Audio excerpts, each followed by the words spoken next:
రూపాయలు కిలో బియ్యము. ఆ రోజుల్లో అట్లాంటిది 2 రూపాయలకే మళ్ళీ ఇచ్చారు. సంపూర్ణ మద్యపాన నిషేధం అమలు చేశారు. హార్స్ పవర్ 50 రూపాయలు రైతులకి కరెంట్ ఇచ్చారు. మరి ఇన్ని మంచి పనులు చేస్తే ఎన్టీఆర్ గవర్నమెంట్ ఏం తప్పు చేసిందండి? ఆయన భార్య మీద ఏవో నిందలేసి ఆమె ఎక్కడ రాజ్యాంగ శక్తి వ్యవహరించిందో ఒక్కడి సాక్ష్యం చెప్పలేరు.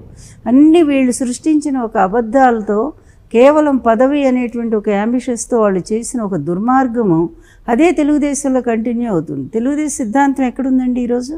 తెలుగుదేశం మొత్తం ఎన్ని పార్టీలకు అమ్ముడుపోయిందో చెప్పమనండి. ఏ కాంగ్రెస్కు వ్యతిరేకంగా వచ్చిందో తెలుగుదేశం పార్టీ, అదే కాంగ్రెస్తో పొత్తు పెట్టుకోవటం ఎంత దిగజారుడు వ్యవహారం అయిందండి. అతి చిన్న చిన్న పార్టీలు, కమ్యూనిస్టులు, చివరికి నిన్న పుట్టినటువంటి ఒక పార్టీలు, ఇట్లాంటి వాటితో కూడా వాళ్ళు జతగలిపారంటే తెలుగుదేశం స్థాయి ఎంత దిగజార్చాడో చంద్రబాబు నాయుడు అర్థమవుతూ ఉంది. కానీ పవన్ కళ్యాణ్ వెళ్ళి ఆయన బుట్టలో ఇరుక్కున్నాడే, ఆయన చేతుల్లో ఇరుక్కోవటం అంటే అదే ఎవరికి అర్థం కానటువంటి సమస్యగా మిగిలిపోతుంది. అంటే అది ఇరుక్కోవడం అంటారా, లేకపోతే ఆయన మీద అపారమైన నమ్మకం అంటారా? ఏమి నమ్మకం చెప్పండి? ఆయన ఇప్పుడు ఆయన ఎంత కరప్షన్ కింగో ప్రపంచమంతా తెలుసు కదా. tehelka.com నుంచి నేనేసిన కేసులు 17 కేసులు అతను నిరూపణ అవ్వలేదు కదండి. నిరూపణ అంటే విచారణ వస్తేగా నిరూపణ అయ్యేది. ప్రతి సంస్థలో కూడా ఇప్పుడు జడ్జి రమణ పెట్టాడు. ఇప్పుడు ఈరోజు మేము ధైర్యంగా చెప్తున్నా, నేను మొన్నటి వరకు అతను పదవిలో ఉన్నాడు కనుక మాట్లాడలేదు. ఈ మధ్యనే కదా స్వామి గారు ఒక పుస్తకం రాశారు కదా, ఏంటది the cast capture the AP judiciary అనేటువంటి పుస్తకం రాశారు కదా. దాంట్లో ఏం చెప్పారండి రమణ గురించి? ఈజ్ బ్రోకర్ అని చెప్పి రాశాడు చంద్రబాబుకి. జడ్జీలందరినీ తీసుకెళ్ళి కల్పిస్తాడు. అమరావతిలో ఎంతమంది జడ్జీలకు ల్యాండ్స్ ఉన్నాయండి? ఇదంతా దేని క్రిందకు వస్తుందో చెప్పండి కాస్త. అంటే ప్రతి వ్యవస్థలో తన వ్యక్తులు, ఈడీలో అతని మనుషులు ఉన్నారు. మొన్నటిదా గాంధీ అతను పట్టుబడ్డాడు.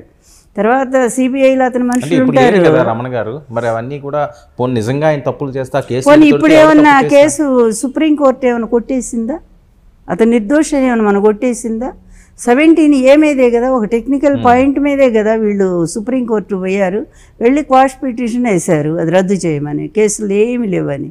ఎట్లా రద్దు చేస్తుందండి? అత్యున్నత న్యాయస్థానం. కాకపోతే ఒక జడ్జి ఏమో క్లియర్గా చెప్పింది ఆమె బైలా గారు, ఇంకొక జడ్జి ఏమో ఏం చెప్పారంటే ఒకసారి గవర్నర్ని అడిగి చెయ్యండి అని అన్నారు. అంతే తప్ప ఈయన రిమాండ్ మీద కానీ, ఈయనకి ఏసీబీ కోర్టు విధించిన శిక్ష కానీ దీని మీద తప్పు పట్టలేదు కదా. అంటే చంద్రబాబు నాయుడు గారికి శిక్ష పడాలి, ఆయన జైల్లో ఉండాలి, ఆయన ఇబ్బందులు పడాలి, అది మీకు హ్యాపీయా? అసలు మీరైతే జర్నలిస్ట్గా అడగాల్సిన ప్రశ్న అయితే కాదు ఇది.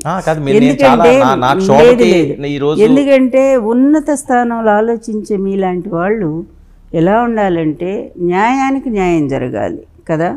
అన్యాయాలకు ఎప్పుడు శిక్ష పడాల్సింది. ఒక పేదవాడు దొంగతనం చేస్తే 10 ఏళ్ళు జైలు శిక్ష వేస్తారా? ఒక ముఖ్యమంత్రి స్థానంలో ఉండి మరి ఈ స్కిల్ డెవలప్మెంట్లో 350 కోట్లుగా చేస్తే అతనికి శిక్ష వద్దా? అదేం అన్యాయమో చెప్పండి కాస్త. ఇతను వేరుగా పుట్టొచ్చాడా? ఏమైనా పైనుంచి దిగి వచ్చాడా అండి? అంత దుర్మార్గుడు, ఇంత అవినీతిపడు మేము చెప్పటం కాదు. 6 లక్షల కోట్లు ఏమి లేకుండా 2 ఎకరాల ఆసామి ఇంత అవినీతిపరుడిని ఎలా పవన్ కళ్యాణ్ గారు సపోర్ట్ చేస్తున్నారండి? ఏ నమ్మకం అండి? అతను చెప్పమనండి. అతను చేసిన మంచి పని ప్రజలకి ఒక్కటి చెప్పమనండి ఇన్నేళ్లలో. ఇప్పుడు ఎందుకు ఇదే పవన్ కళ్యాణ్ గారు అక్కడికి వెళ్ళి వాళ్ళు కిడ్నీ బాధితులు శ్రీకాకుళం ఉద్దాం దగ్గరికి ఉద్దాం వెళ్ళి వాళ్ళందరికీ న్యాయం జరగాలని పాపం ఆ రోజు ఆయన ఫైట్ చేశారు. కానీ గవర్నమెంట్ ఏం చేసిందండి? ఏమైనా చేసిందా? కానీ జగన్మోహన్ రెడ్డి గారు వచ్చాక అక్కడ హాస్పిటల్ పెట్టారు.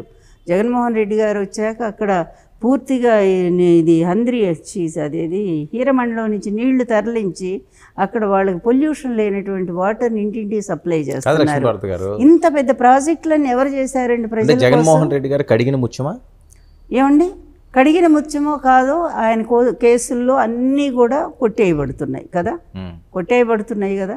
ఇన్నేళ్ల విచారణ జరుగుతూనే ఉంది కదా. అసలు హాజరే కావట్లేదని కదా వాళ్ళు చేసే ఆరోపణలు. వాళ్ళ ఆరోపణలకి వెళ్ళండి. ఎందుకంటే దొంగే దొంగ అని అరుస్తున్నట్టుగా ఉంటుంది వాళ్ళ పని.